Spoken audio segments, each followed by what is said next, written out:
ఎంత భారంగా ఉంది.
సిగ్గు లేకపోతే సరే, పిల్లకు బదులు పిల్లో నడ్డు పెట్టుకున్నాడు. అది కూడా తీసే.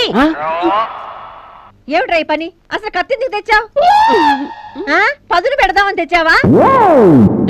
చూడు బామ్మ, నా బట్టలు ఎలా ముక్కలు ముక్కలుగా చేశాడు. అదా ఏం లేదు బామ్మ, రూప కాస్త తమాషా చూపిద్దామని. ఏంట్రా తమాషా? చీరని చింపడ తమాషనా? నీ బట్టలను కూడా చింపుకున్నావే, నీకేమైనా పిచ్చి పట్టిందా? సరసం అంటే ఇదేనా? ఏమోనమ్మా, నా మొగుడుతో నేను కూడా 40 ఏళ్ళు కాపురం చేశాను గాని ఇలాంటి పిచ్చి చేష్టలు ఎప్పుడు చేయలేదు. నా మొగుడు మాటలతోనే నాకు స్వర్గం చూపించేవాడు. నేను చేతలతో స్వర్గం చూపిద్దామనుకొని. స్వర్గం చూపిస్తాడంట, స్వర్గం కత్తితో. ఎవరైనా వింటే నీ మొహాన్ని ఉమ్మేస్తారు. మీరు ఇలా కుక్కలా కొట్టుకుంటే ఇక జాక్పట్ కొట్టినట్టే. నువ్వు రామ్మా, ఇతని ఎలుగుబంటి బుద్ధి మారేదాకా నా దగ్గర పడుకుందు గాని దా.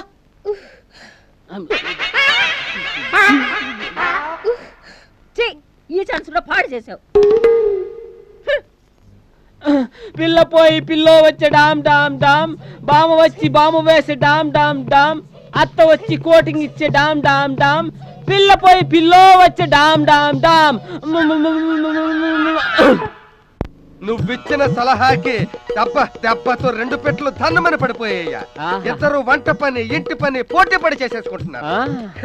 థియేటర్లు 2 మూత పడిపోయి గోడౌన్లు అయిపోయాయి అనుకో. నా పని ఇప్పుడు లాహిరి లాహిరిలో లాహిరి లాహిరిలో అన్నట్టు తీయగా హాయిగా ఉంది. నువ్విచ్చిన సలహాకి చాలా చాలా చాలా థ్యాంక్స్. నేనిచ్చిన చిన్న సలహాకి మీరు అంత పెద్దగా పోడక్కర్లేదు సార్. ఏదో ఉడతా భక్తి సేవ. కానీ నా బాధల్లా ఒక్కటేనయ్యా, ఈ అదృష్టం కొద్ది రోజులే కదా.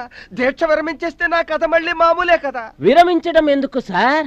మీ గెటప్ ని హాయిగా 1 సంవత్సరం పాటు కంటిన్యూ చేయండి సార్. బేసిక్గా. మరి మా సత్య మళ్ళీ ఇద్దరు గొడవ పెడితే మీరెందుకు వాళ్ళకు భయపడతారు సార్? గోలీ మారు. చూడు గోలీ. మీ ఆవిళ్ళిద్దరు పరమనిష్టగా మీకు సేవలు చేసి చేసి మహాపతివ్రతలు అయిపోతారు సార్. స్వామి శరణం. స్వామి శరణం. బాగున్నారా? బాగున్నాను. మీరు నిజంగా బాగున్నారా? నిజంగా బాగున్నాను. ఎందుకు నన్ను పట్టుకుంటారు? మీరెంత బాగున్నారో చూద్దామని.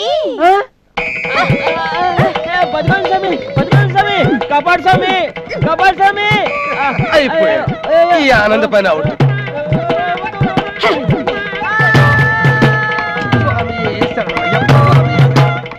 ఏంటమ్మా మమ్మల్ని గోళీలతో కొట్టిస్తావా? నా దగ్గర గోళీలు ఎక్కడున్నాయి? ఏమిట్రా పూజలు వ్రతాలు చేయించి మమ్మల్ని మహాపతివ్రతలు చేస్తావా? అంటే నీ కళ్ళకు మేము ఎలా కనిపిస్తున్నాం? అయ్యో నేను ఆ ఉద్దేశంతో అనలేదమ్మా. ఇంకే ఉద్దేశం? మా థియేటర్లు మూసుకుపోయాయి, ఇంకా నీ థియేటర్కే వస్తాం, జాగ్రత్త. అమ్మో అంత పని చేయకండి. ఇదిగో నీకు వారం రోజులు టైం ఇస్తున్నాం. ఈలోగా ఆయన చేత మాల తీయించాలి, లేకపోతే మేము నిన్ను వదలం. చెరుకు గన్ను పిండినట్టు పిండి విప్పి చేసి వదిలేస్తాం, జాగ్రత్త.